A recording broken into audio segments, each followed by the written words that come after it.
Today we're covering section 3.1, part 6, and this is concerning the motion formula. And we use the motion formula when we're talking about someone thrusting a ball or a bullet or something into the air, kind of makes an arc and then falls to the ground. And the formula is written at the top up here. It says S of t. Well, S of t, S means height. Our S means height. So we want to know how high is our object. That's what the function is going to find out.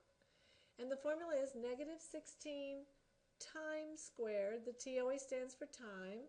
So t stands for time. And plus v sub 0. V sub 0 is the initial, that's the beginning velocity. Like what is a push behind it? Kind of like a baseball pitcher puts a push behind the ball to start with. It's not just dropped, it's pushed. Again, the T stands for time, and S sub 0, remember our S stood up here for height. I don't know why I use S for height, but that's the way it is. S sub 0 means initial. 0 means in the very beginning, initial height. That means where is the ball when you start, or where's the object when you start? Okay? All right, so initial height, we're going to start with 75 feet. That means where we're shooting our cannon from or throwing the ball from, it's 75 feet above the ground. And the push behind it is 112 feet per second. Now, knowing that, our first question says, give the function that describes the height of the ball in terms of time. All right, here's our formula for the height of the ball.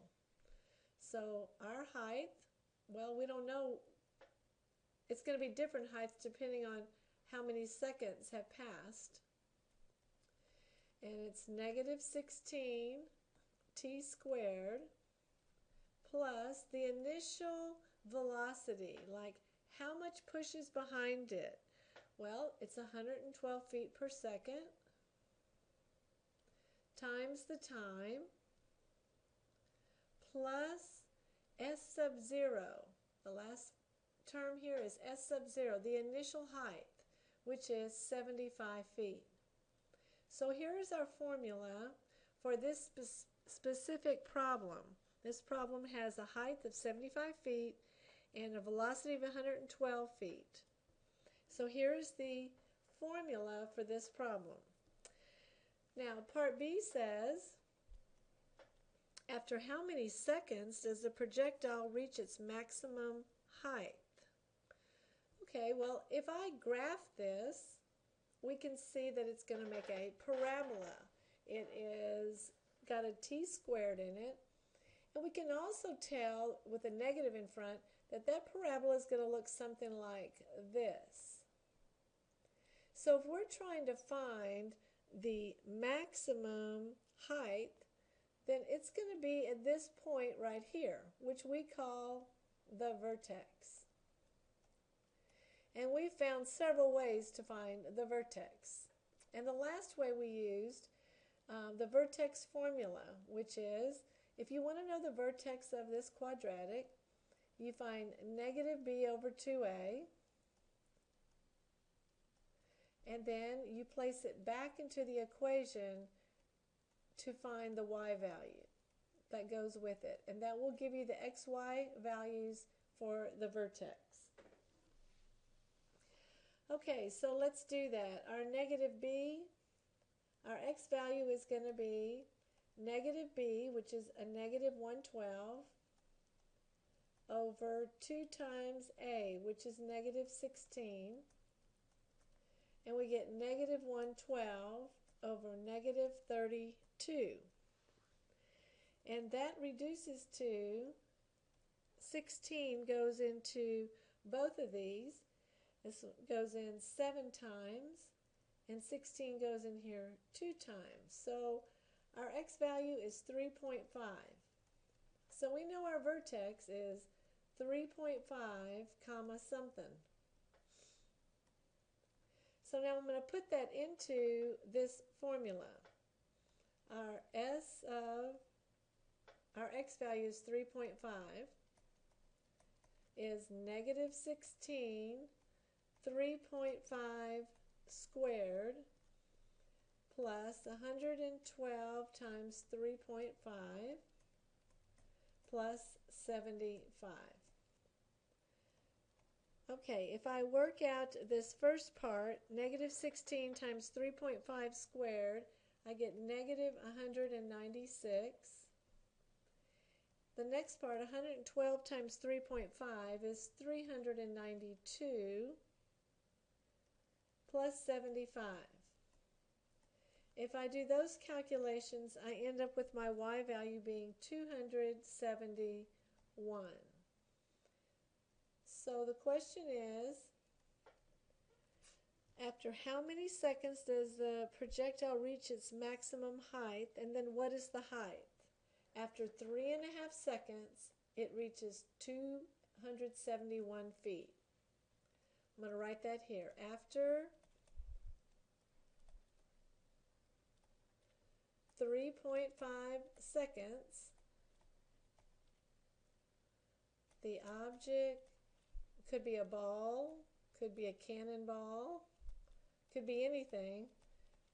The object will reach 271 feet. So that is the answer to the B. Now I'm going to erase the board and I'm going to do the C.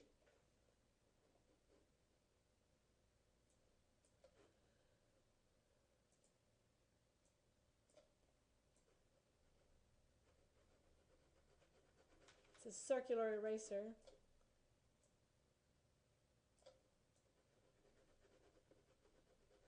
Okay, I think we got a clean board now.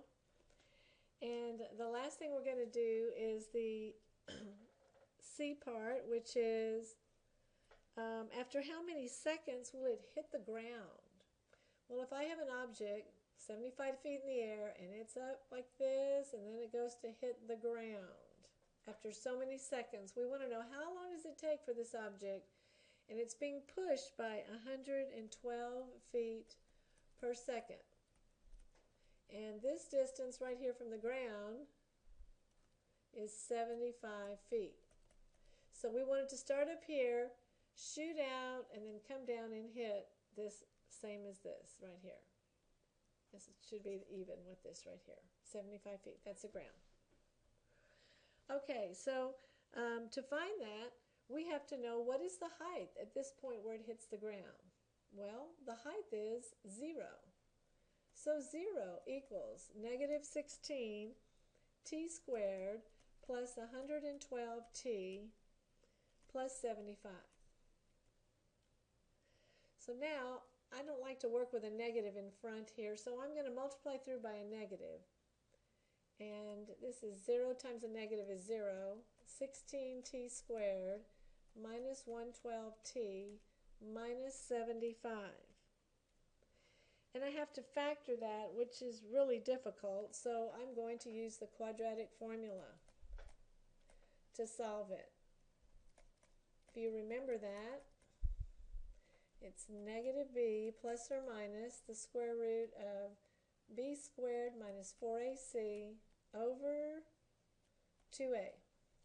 Okay, so negative b would be negative 112, negative of a negative 112, plus or minus b squared, which is 112, negative 112 squared,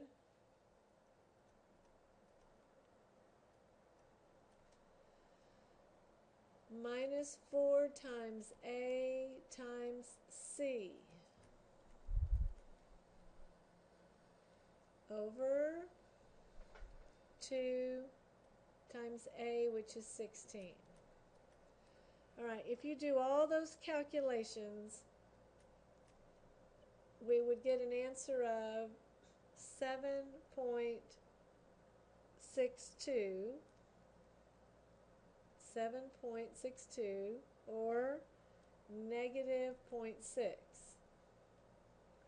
Okay, well you can't have time being negative, so this one doesn't work. So it takes about 7.5 seconds for it to leave here, 7.62 seconds for it to leave here and then hit the ground. So all of this time right here is 7.62 seconds for it to go and hit the ground. Okay, so that is the end of part 6 of 3.1. See you in class.